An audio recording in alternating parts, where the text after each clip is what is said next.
Modeling biological development. Modeling is the process of describing an observed phenomenon, usually using mathematical tools and/or leveraging the power of computers. Mathematical and computational modeling are increasingly used in biology. In the context of biological development, models can serve multiple purposes. Models can test hypotheses, they can generate new insights, they can deepen our understanding, they can suggest and interpret experiments, they can trace chains of causation, models can perform sensitivity analysis, they can integrate knowledge, they can inspire new approaches. However, models cannot ultimately validate hypotheses.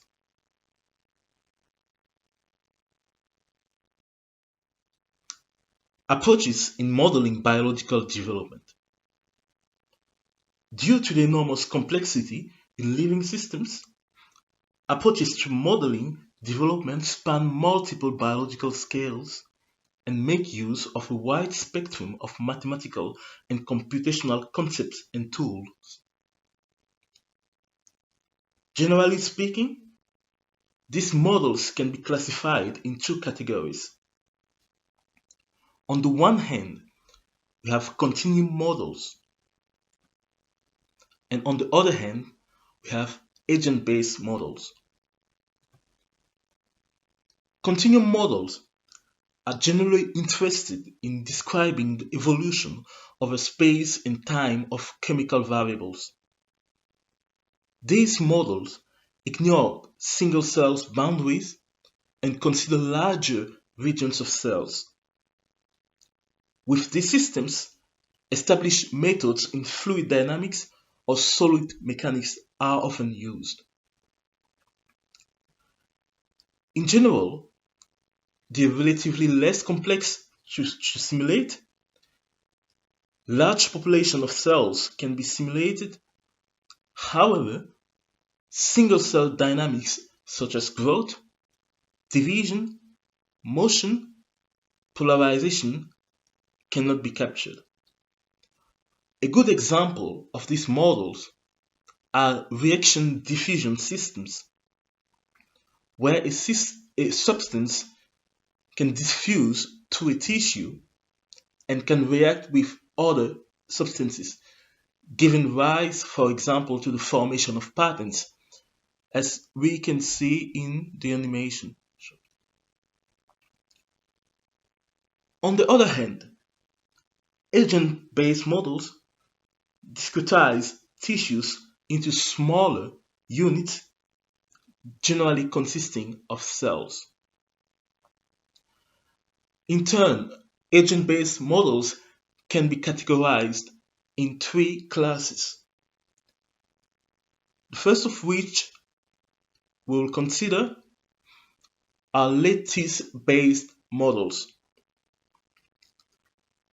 Lattice-based models map the tissue to a fixed 3D or 2D lattice. Biological cells can be represented by either a single grid element, which is the case for cellular automata, multiple grid elements, which is the case for cellular pods, or in other scenarios, a fraction of a grid element. In these systems, simple rules govern cellular behaviors. Single cell dynamics such as growth, division, motion, polarization can indeed be modeled. Also, large populations of cells can be simulated. However, the simple rules that represent cellular behaviors sometimes do not represent biomechanics in a physically meaningful way. An example of these models, as mentioned before, are cellular pod models. And here in the animation, we can see the simulation of cell sorting using a cellular pot model. Another class of agent-based models are center-based models. Here, cells are represented by single particles evolving in a 3D space. Each cell is submitted to an equation of motion with forces applied at its center. With these models, cell and tissue dynamics can be better represented and investigated. Also, single cells dynamics such as growth, division, motion, polarization can be modeled. However, interesting properties such as cell shapes cannot be simulated. In the animation, we can see the simulation of the very popular French flag model using center-based models. A single cell divide and then the system proliferates and is discretized in three distinct regions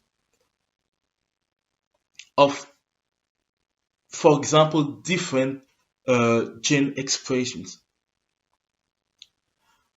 So the next category of agent-based models are deformable cell models. In this category, cells are represented by multiple particles, both on the membrane and within the cell. Cell particles are individually submitted to an equation of motion.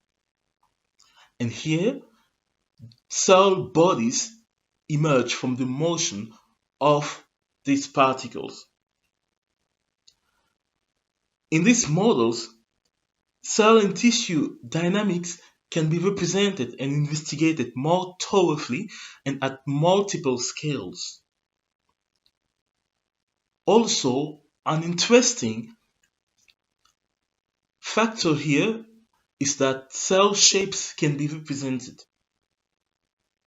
However, a drawback of these models is that only relatively small population sizes can be simulated.